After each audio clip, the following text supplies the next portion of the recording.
story you are about to hear is true. Only the names have been changed to protect the innocent. Dragnet.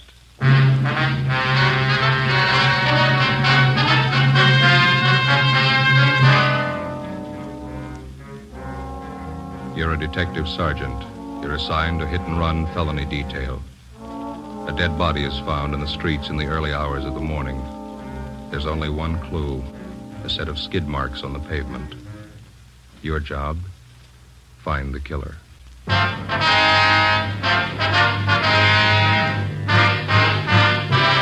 Dragnet, the documented drama of an actual crime. For the next 30 minutes, in cooperation with the Los Angeles Police Department, you will travel step by step on the side of the law through an actual case transcribed from official police files. From beginning to end, from crime to punishment, Dragnet is the story of your police force in action. It was Monday, April 19th. It was windy in Los Angeles. We were working the day watch out of traffic division. My partner is Ben Romero. The boss is Lieutenant Calfee, Commander AID. My name's Friday. It was 7:55 a.m. when I got to the second floor at 123 South Figueroa Street. Accident investigation. Hit-and-run felony detail. Hit-and-run felony. Morning, Joe. George? Yeah. How is it? Oh, it's not much better. Still aching. Oh, rough. A lousy thing kept me up most of the night. Check with that dentist I told you about? Yeah, I did. Says it's a wisdom tooth. See? This one here. Oh, yeah. Says it's got to come out. I'm supposed to go back and see him today. That's rough. Remember, a friend of mine had his wisdom teeth out. Hurt like the devil. Terrible. Finally pulled him. Ached for 5-6 days after. Roger. Excuse me, Joe. Yeah, McD. Better have a 15-7 on that follow-up you handled yesterday, huh? Okay. I got most of it down. I'll finish it up. Friday? Hi. Ben come in yet? He's down the record bureau. Let's see that jaw of yours. Hasn't gone down much. It's a bad wisdom tooth. Dentist says he's going to have to yank it. Bum deal, eh? That's the first time I ever had any trouble with him. I remember a few years back, my sister Gertrude had trouble with a wisdom tooth in Packton. Yeah? Whole side of her face was swollen. Poor kid was in terrible pain, full week. Even after they pulled it still hurt. Hi, Joe. Picked up the overnight reports down at Records, Mac. Here you are. Oh, thanks, Ben. This one on top here. I'd like to have you two check it out. Dead body report. Yeah. They left me a note on it. That's about all. Hard to figure. What's the story?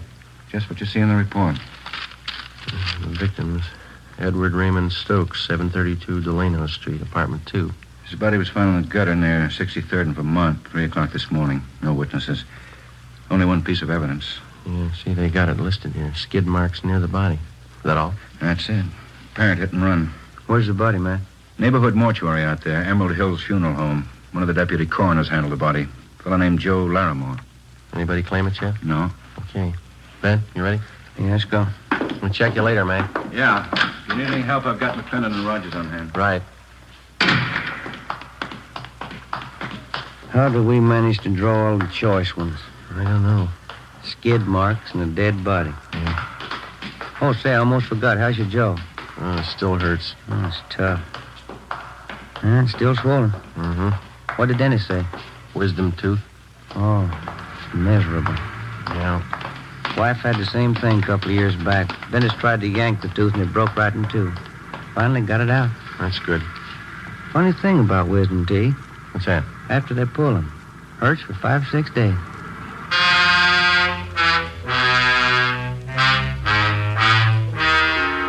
.33 a.m. Ben and I drove out to 63rd in Vermont and rechecked the spot where the dead body of Edward Stokes had been found.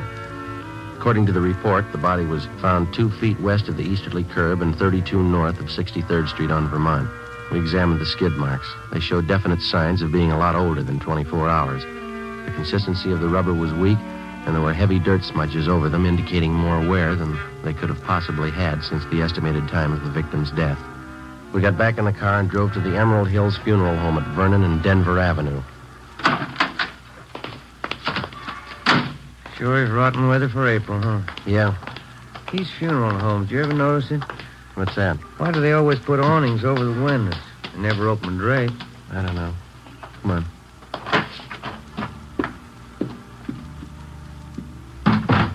Funeral going on. You know where the office is? There's a brass plate on that door over there. Let's have a look. Yes, sir. Here's somebody, Jim. Oh. Gentlemen, may I be of service? Police officers. I'd like to talk to Mr. Larimore. I believe he's a deputy coroner. I'm Mr. Larimore. You came about the hit-and-run victim? Yeah, that's right. This is Sergeant Romero. My name's Friday. We'd like to check the body if we could. Certainly. It's back this way. Understands you moved the body from the scene of the accident here to the mortuary. Yes, that's right. Early this morning. Unusual case. Careful, there's 2 steps down just inside the door. Oh, thank you. Why do you say it's unusual, Mr. Larimore? Well, here, let me show you. There. Now, for one thing, the victim had a basal skull fracture. I don't know about you gentlemen, but in the hit-and-run cases I've handled, a basal fracture is a pretty rare thing. Well, it is possible, isn't it? Yes, it's possible. Anything's possible, as they say. But it's not usual. A few other things here, too. Yeah. Notice the victim's knee here. Single, clean cut. Also, these wounds on the head. I've never seen anything like it in hit-and-run cases I've been called on. Yeah, that wound on the knee doesn't jibe, does it? If he was hit by a car, the knee should be skinned up quite a bit. Exactly. Well, you know how it usually is. The automobile hits the victim. There's always signs that the body was either dragged or thrown. Shredding of clothing, skinned knees, legs, elbows. No sign of that here. You don't think the victim could have been killed by hit-and-run cars, eh? No, I don't say that. It's possible that it might have been a car, but, well, let's say it's not very probable.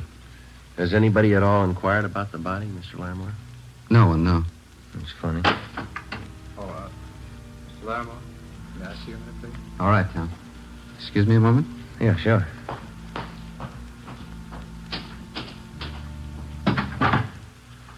Well, Yeah. where do we start? I don't know. Maybe we won't have to. Another lead like this, and we can turn it over to homicide. Sergeant? Yeah? There's a young lady in the lobby. Yeah. She wants to claim the body. The girl was shown the body. She identified it as that of Edward Raymond Stokes. She gave her name as Marion Fuller, the victim's common-law wife. After she recovered from her shock, she asked if she might sit down for a while and rest. We took her into one of the offices in the mortuary, and Ben got her a glass of water. She told us that she had last seen Stokes alive at about 1 a.m. that morning. They'd been drinking together at a neighborhood bar on Vermont Avenue between 63rd and 64th Streets, half a block from where the victim's body had been found sprawled in the gutter. Why don't you sit down over there, Miss Fuller? Thanks.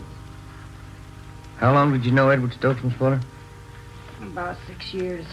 On and off. We've been together pretty much the last couple of years, though. Oh, my head. Would you mind telling us exactly what happened while you were with Stokes last night? Everything you can remember? I can't think. This headache's killing me. Well, we should try, Miss Fuller. It's important.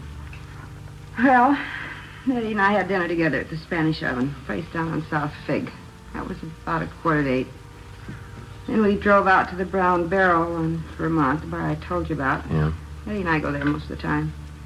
We stayed there and drank, played a little shuffleboard. Yeah, go ahead. Oh, we stayed too long. Drank a little too much. I started talking to this fella next to me, and he got sore. Always got jealous when he was drunk. Poor Eddie. Did Eddie fight with this other man, Miss Fuller? No, I stopped him. That made Eddie mad. He never could drink right. He always wanted to pick a fight. Who was the other man, you remember? No, I don't. I guess I had a lot to drink, too. He's just some guy at the bar. His headache. Well, it's not going to take much longer. Just a few more questions. That organ's getting on my nerves. What happened after you broke up the argument between Stokes and the other man? Oh, nothing. We stayed in the bar. Eddie played shuffleboard most of the time. I was one of the booths drinking. Yeah.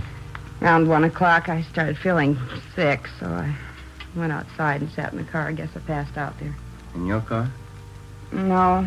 I guess it belonged to one of the fellas in the bar. I passed out, and that's all I can remember. Did you sleep in the car all night? No. I guess whoever owned it drove me home.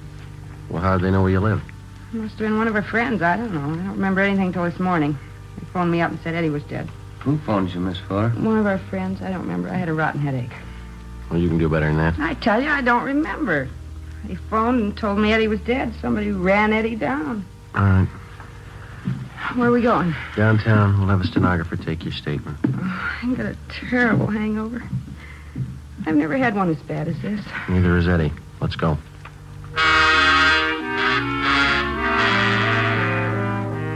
On the way back to the office, Ben stopped at a drugstore and I picked up a box of aspirin. The wisdom tooth was giving me trouble again. The clerk at the soda fountain fixed something for Marion Fuller's hangover. When we got her back to the office, we questioned her for more than an hour, but she gave us only one additional piece of information. The victim, Eddie Stokes, had been married before and divorced.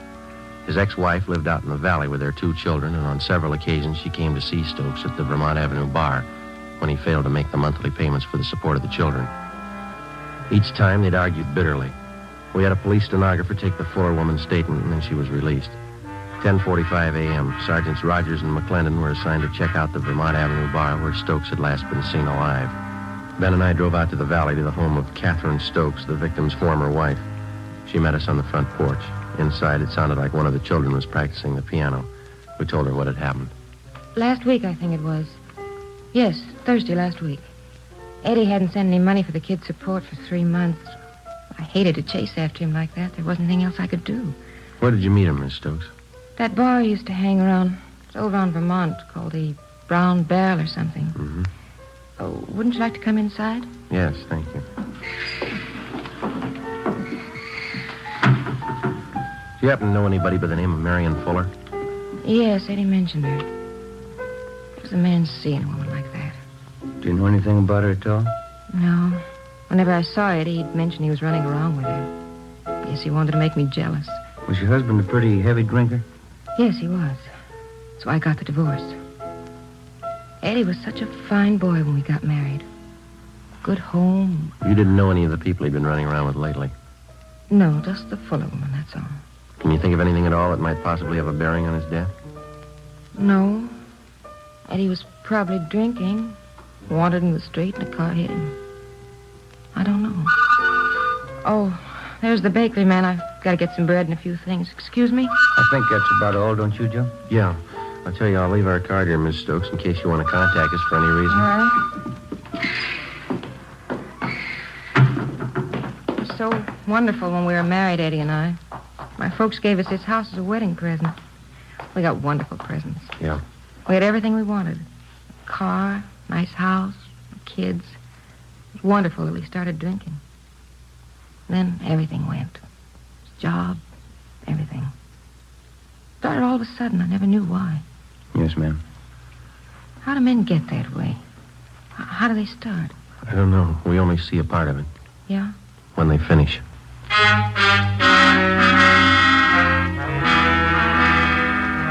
12 noon, Ben and I drove back into town to Vermont and 63rd Street for a meet with Sergeants Rogers and McClendon. They told us that they checked out the bartender who'd been on duty the night before and also 7 of his customers. Their stories were almost identical. Each of them remembered seeing Eddie Stokes at the bar. Each of them remembered he was playing shuffleboard, that he was drinking heavily, and that he left the bar at about 1:45 a.m. All of us had the idea that for some reason the bartender and the customers were lying. In most cases, it's hard to find 2 witnesses who tell identical stories, let alone 7. For the rest of that afternoon, Rogers, McClendon, Ben, and I spent our time canvassing the neighborhood in the vicinity of the Brown Barrel Tavern. 4:45 p.m. We talked to the proprietor of a small grocery store 2 blocks down the street from the tavern. He told us that he rarely visited the bar, but that he thought that the man who ran the butcher shop next to his place, Mr. Eugene Murray, was a regular patron of the Brown Barrel. So we went next door. Would you make that 2 pounds of ground round, Mr. Murray? We're having company tonight. Yes, ma'am. 2 pounds. Nice-looking meats, huh, Joe? Yeah, the steaks look good, don't they? Mm-hmm. 2 pounds. All right.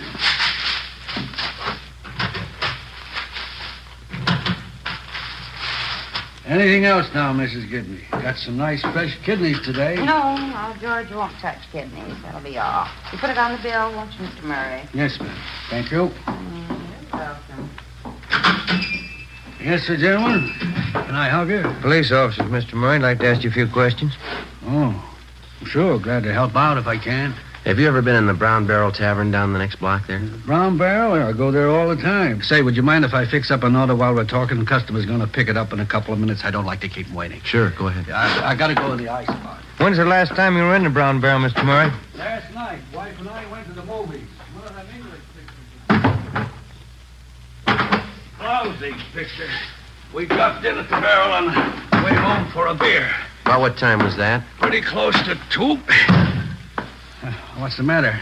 Some kind of trouble? Did you notice anything unusual while you were in there? Anybody fighting or arguing? No, we were only in there a couple of minutes, but now that you mention it, there was something funny happen. What was that?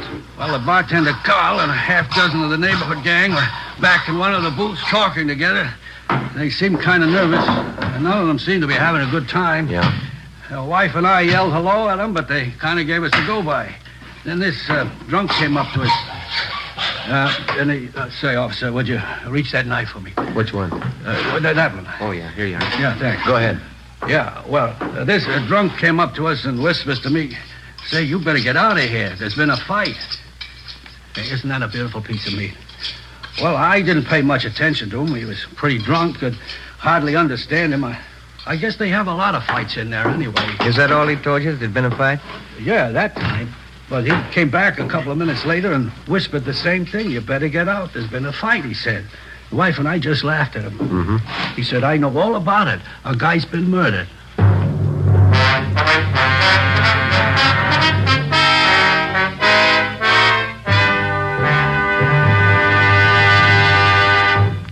You are listening to Dragnet, the case history of a police investigation, presented in the public interest by Fatima Cigarettes.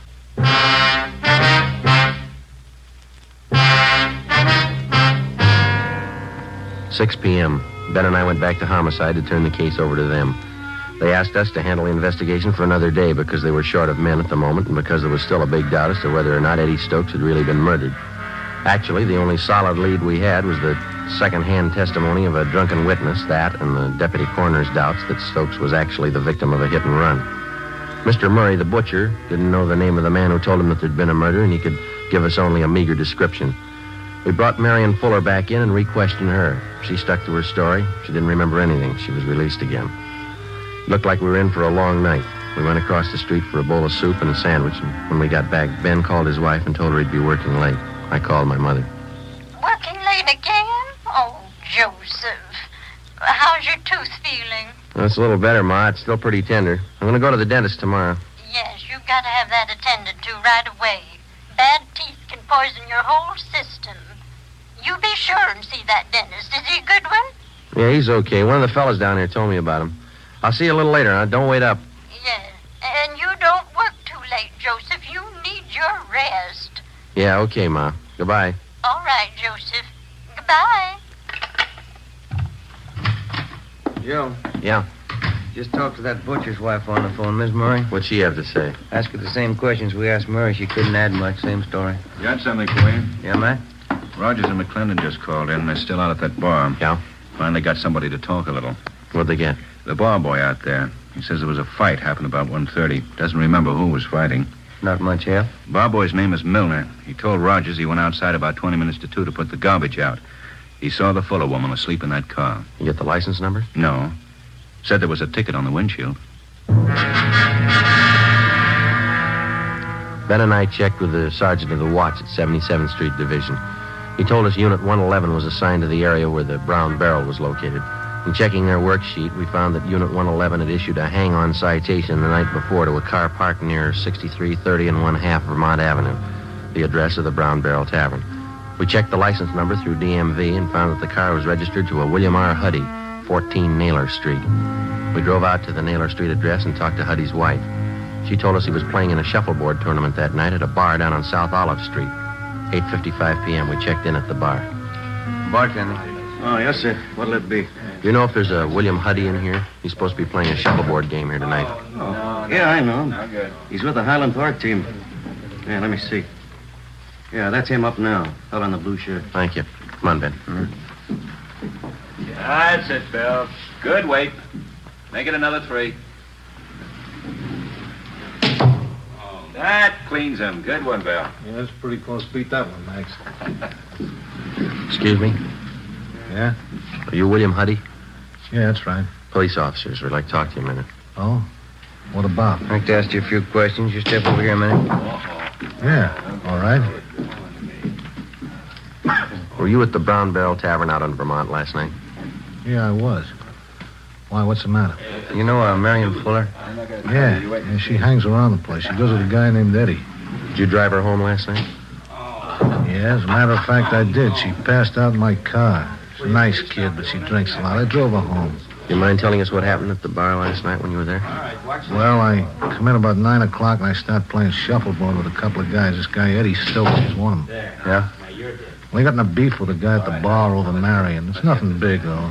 The guy left after a while. Mm-hmm. Go ahead. That's about all. I left the place around 1:30, and this Eddie was beefing with some merchant seaman about that time. Was the Fuller girl still at the bar at that time? No, when I went outside, I saw her sleeping in my car, so I drove her home. I left her off and then come back to the bar. That's when they told me. Told you what? Well, they said Eddie had a fight with this merchant seaman. They said it'd be better if we kept it quiet. Who told you that? Call the bartender. And I got the real story from one of the fellas I was playing shuffleboard with, Leo McCarty. What did he tell you? Well, he said that when Eddie Stokes left, the merchant seaman followed him out. He said he chased Eddie. McCarty went out about 5 minutes later. Yeah? Well, the merchant seaman was gone, and Stokes was lying in the gutter down the street. Mm-hmm. Did McCarty look at him? Yeah, he said Stokes looked pretty bad. Said he looked like he was dead, but I wouldn't believe that. Why not? This McCarty always exaggerates. 10:15 p.m. We had William Huddy come back to the office with us, where we questioned him further and took his statement. Then we had his friend Leo McCarty brought in, along with the bartender at the Brown Barrel Tavern and the customers that he'd framed his story with. McCarty was the first to give us the straight story, and then the others followed. The bartender, Carl Jansen, who also owned the bar, was the last to break. How about it, Jansen? Why didn't we get a straight story to begin with? Well, what about the publicity? How would that look? A murder around my place. Could work out worse than that, Mr. Jansen. You've been withholding evidence. You talked these people into the same deal. I'd protect myself. The newspapers, all the scandal, recommends business. I had to keep it quiet. It's not my fault that Stokes is killed. I didn't do it. I'm not to blame. No, but you know who is to blame. Now, how about it? Who is he? Well, he works on the ships. Comes in here most of the time when he's in port. What's his name? Henry Baxter. I've cashed some of his paychecks. Ben, you better get the captain, huh? Yeah. Hit and run felony Friday. Oh, yeah. No, just a minute. For you, Jansen. Oh, yeah. Thank you. Yes. Oh. Yes, Frida, just a minute. Sergeant. Yeah. It's my wife. She's at the bar now. She thought you ought to know. Yeah? Henry Baxter. Frida says he just came in.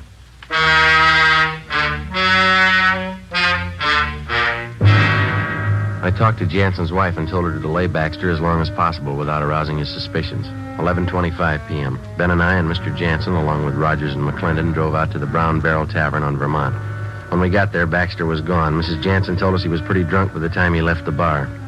She'd watched him go down one block, cross the street, and then enter a small nightclub on the opposite side called the Pink Shamrock. She'd been keeping an eye on the place, and as far as she knew, Baxter was still inside. We went down the street to the nightclub. Rogers and McClendon covered the back entrance. We got inside in the middle of a floor show. A blonde was doing some kind of a dance. Can you spot him, Mr. Jansen? No, I don't see him yet. How about over on this side, back in the corner there? No, he's not there. It's so dark in here, I can't see too well anyway. There's the rear exit to the place. He could have slipped out that way. Gentlemen, like to have your picture taken? Souvenir photograph? No, thanks. Maybe we better check with the waiter, Ben. Sergeant, just a minute. That man over there at that table. Where? Yeah, I'm almost positive. Where?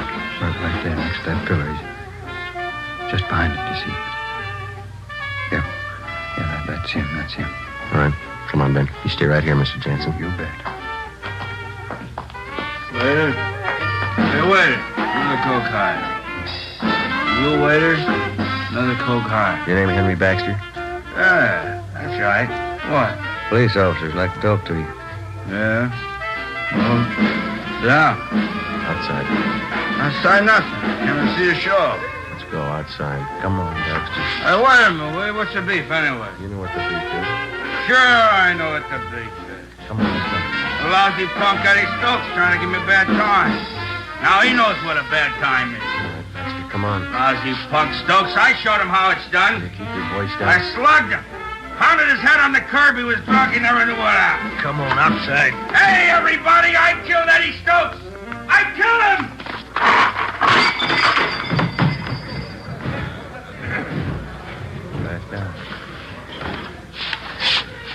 get him out of here. Yeah, okay. How's that tooth feel, Joe? Seems okay. Better have the dentist yank it out first thing tomorrow. Well, I think I'll hold off a while.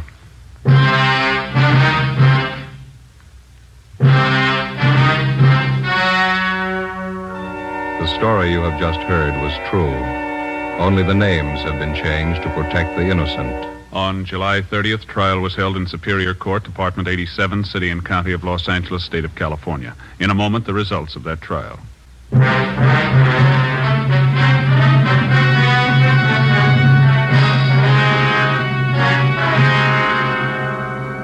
Henry John Baxter was tried and convicted in Superior Court of manslaughter. He received the sentence as prescribed by law and is now serving his term in the state penitentiary.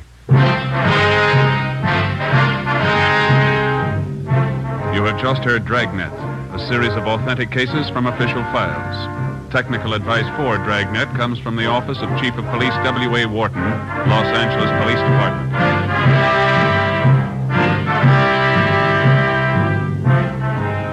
Fatima Cigarettes, best of all long cigarettes, has brought you Dragnet, transcribed from Los Angeles.